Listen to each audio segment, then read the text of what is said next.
Hello everyone and welcome to the review of the MTH HO Big Boy. Yeah, this model got the box so big I actually couldn't physically stand it up, otherwise you'd be looking at it like that. Yeah, that's how big this box is. Pull my camera right back as far as I can go on the table. Yeah, you'd still be looking at that. Yeah, this box is absolutely massive, but it's got a big engine inside, so I'm not surprised. Anyway, show you what it's like inside. If you've seen the Helge Kestrel review, it's actually very similar. The box comes off at the top. All the information about the engine. I shall pull that out. This is all advertising about the DCS and the warranty and all that. And this is what I'm interested in. The manual for the Big Boy. Because it's got so many different decoder functions I can never remember what's what. I'll save that for later. Pull that out. And here's the model inside the box. Please don't fall out.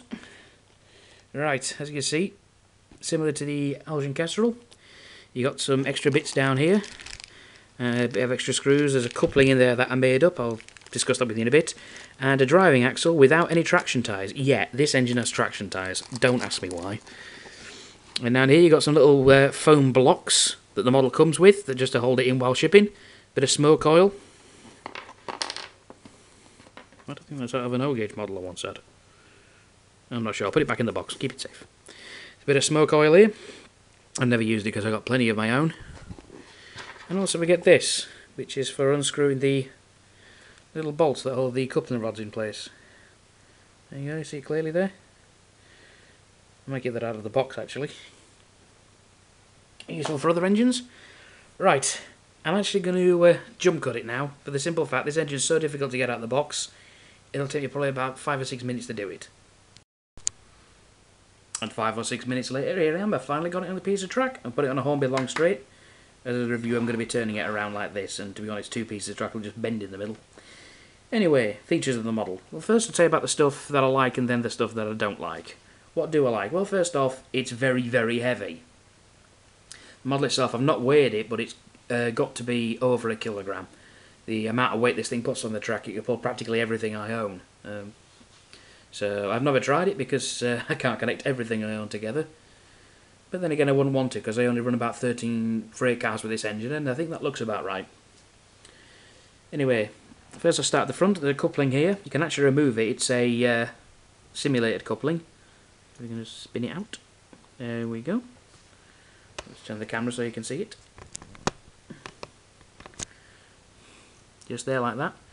But I actually feel it kind of just alters the front end of the engine, so I prefer to have it over, like that. I just think it looks better. You can actually remove that and put a proper coupling in. As I've mentioned, I've already got a coupling in there and made up. I did try to do it, but it was a bit difficult, to be honest with you. So I decided to leave it out, and I've just kept it at the front like that, because to be honest, I'm never going to pull anything backwards with this engine or hook it up to another Big Boy. Largely because I can't afford another one. So at the front here, you've got the headlight, which does work.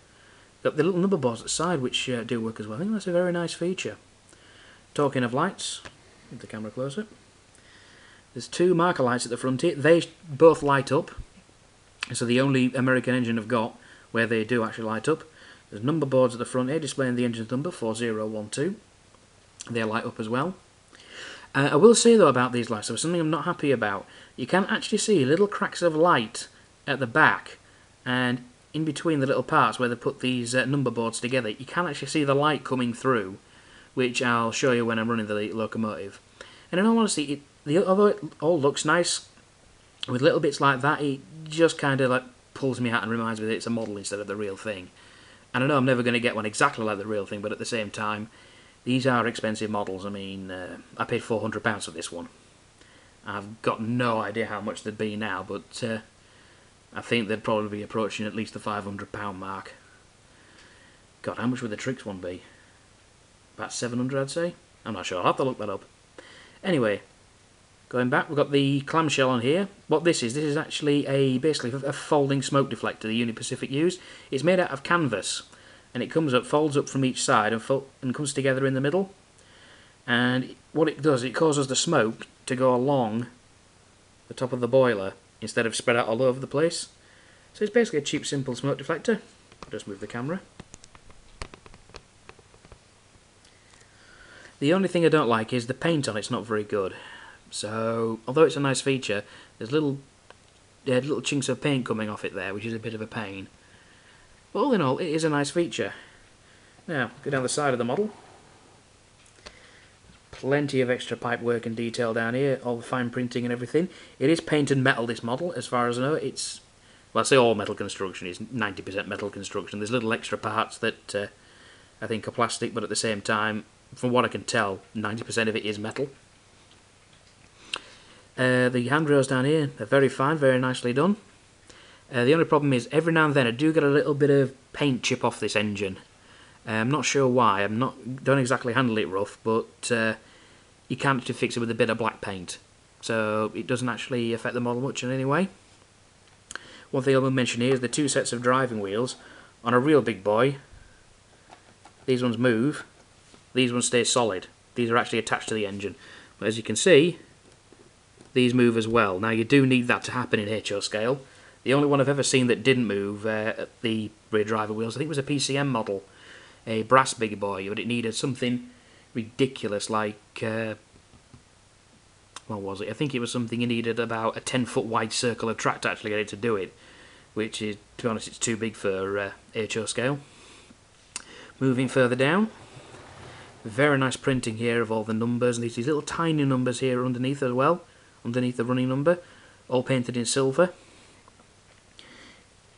What did they say? Well, the first one's 484, I can't see what the rest says right now, but it's very well done, it's very clear, but you need a magnifying glass to see it. That's one thing I do love about modern HO and double O gauge engines. You've got details so fine, you need a magnifying glass to look at it. I don't know how they do it, I really don't. Anyway, on top of the cab, little roof hatch opens. On the Athearn models, they don't actually stay open because there is a little bit of metal keeping it held up. But on this, it's got a little catch to put it up, so in the Athearn ones, it's either stuck up ridiculously so it doesn't fall over, or it's closed. And I like to have that open, I just think it's a little extra thing. Put it down. Cab windows, they do open, somehow. Or is it just the driver's side that opens? I think it's just the driver's side that opens. Because the driver's on the other side, of course, in America. I think that's a really nice feature. For some reason, though, there is no window in these... there is no glass in the windows here at the front. That is completely hollow, and no idea why. I know that you'd be able to open the top part in the real engine, but I've got no idea why there's no glass in there. So, although there's a lot of nice stuff in this model, that really does take it away a little bit. Anyway, going further back. Come on. That's better. There's more fine printing here. I'm not sure what it says, I can't see it at the minute. There's some printing on the inside there telling you about the coal capacity and the water capacity. There's a fire hose sign here, and there's actually one on the other side as well. See, the name is printed very nicely. Let's look at all the rivets you can see. There's loads of them. And although I'm not what you'd call a rivet counter, I do love it when you see the rivets like this. It just brings it to life. It's a really, really nice feature. There's real coal on top here, as far as I know. It is a little bit loose though. I've had a couple of bits fall out, so I've had to glue them back in. But apart from that, I think it looks absolutely fantastic. It really, really works with this engine. Let's move it forward. Got the little hatches here, I think that's for putting the water in the tender. Underneath these, there's little things like, I think there's a volume control under this one and a smoke generator control under that one. I don't think there's anything under there. But I don't need to mess around with them because I've got a DCC controller. I can just turn it on and off when I want. And if you look at the back of the engine, just turn the camera to the back. No marker lights at the back, unfortunately, but you have got a tail light which does shine red, a backup light for running in reverse. There's more fine printing at the back as well, and this back coupler. Now I mentioned about couplers that you had to make up. Well, that's the one thing I really don't like on this engine, the fact I had to install a back coupler. Now, on models such as the GG1, which I hopefully will get around to doing one day, if you press function 8, the actual coupler fires and will release from the train. Why didn't they put it on this engine? I mean, there's got to be some reason they haven't done it. That would have been an unbelievable feature to put on one of these. But still, they've given us these couplers. They do work. They're not fantastic. And to be honest, when I put it on, it didn't feel like it went on well. It didn't feel solid when I put it on. But it's worked and it has never come away, so to be honest, it does work. Talking of things being solid as well, one thing I will say is putting the tender on the track. When you put it on, the the 5 solid wheels here, they really don't feel like they fit on the track properly. They feel quite spongy. You put it on the track and it just, sometimes you know, oh, that's clicked in place. That, it just doesn't seem as solid. But to be honest, it's never derailed, so I'm happy with that. So all in all, there's a lot of stuff I do like about this engine, and there's a few things I don't. One last feature I will show you. So you see in here, there's this board here that moves up and down, which I think's nice. This is actually, this drawbar here, sorry, has 2 holes in it. There's one for like a close coupling, which is what it's at now, and one for a further away coupling, which is more for running, although it will run like this. The actual tender there does knock against the locomotive, but there is a little bar, then if you bend slightly, it doesn't do it, and it looks a hell of a lot better like this. Also, I can barely make it out with looking at the naked eye, to be honest with you. There's a little handrail there. Just turn the camera around, you might be able to see it. Not sure. But if you just bend that in very, very slightly, you can get it to run like this, and it looks a hell of a lot better. Also, one thing I really like is you notice there's no wires between the tender and drawbar, tender and locomotive. That's because this is a wireless drawbar. There's actually 2 copper connectors inside the drawbar, which connect to the pin on the tender, and there's a copper connector each side. So there's no fiddling about with wires, sticking it in, pulling it back out when you finish with it, and it's an absolutely brilliant feature. I don't know why more model companies don't put them in, to be honest with you. I mean, some companies, I know Athearn still have the plug going into the tender, and it doesn't look as good. And it does work, but it's just a bit of a pain, because if that breaks, then obviously you need the engine to send a repair. And talking of repair, I did actually have to send this one for repair once, because connecting the drawbar, there's 2 little wires running up, and I actually took it off the track once. The tender slipped out my hand, and it pulled both wires out. So I had to send it to MTH, and they sent it back, and it fully works and everything, but the wires are about 3 times as long as they were.